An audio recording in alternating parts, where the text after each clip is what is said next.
Hallo oder Holla aus Spanien. Jetzt zum Jahresende möchte ich noch ein paar Worte hier loswerden, die mich beschäftigen.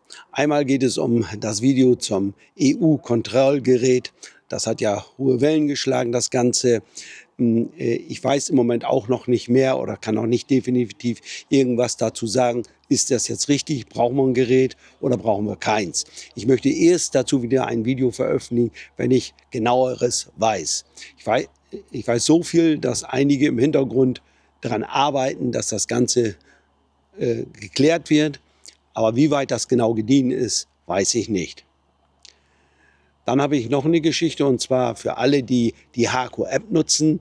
Wir sind dabei bzw. haben jetzt eine neue Version herausgebracht. Und zwar alle, die ein Android-Gerät haben, also Handy haben mit dem Betriebssystem Android, die können sich schon die neue Version runterladen oder aktualisieren. Mit der Apple-Version wird es noch ein bisschen dauern, ganz einfach, weil Apple uns da so ein bisschen immer Probleme macht. Das wird dann zigmal geprüft, da ist alles in Ordnung. Aber alle, die jetzt ein Apple-Handy haben, die müssen ein bisschen warten, bis die neue Version dort auch zur Verfügung steht. Ja, und dann habe ich noch mal in eigener Sache die Geschichte der Abonnenten, und da freue ich mich recht herzlich drüber, dass wir jetzt fast 100.000 Abonnenten haben. 10 Jahre bin ich jetzt dabei, oder wir, Rita und ich.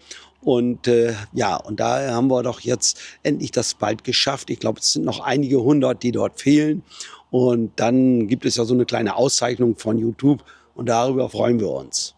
Das soll es im Großen und Ganzen gewesen sein. Jetzt kann ich euch nur noch schöne Festtage wünschen, guten Rutsch ins Neujahr, alles Gute auch für das Neujahr 2025. Und dann sage ich oder wir, Rita und ich, bye bye, bis zum nächsten Mal.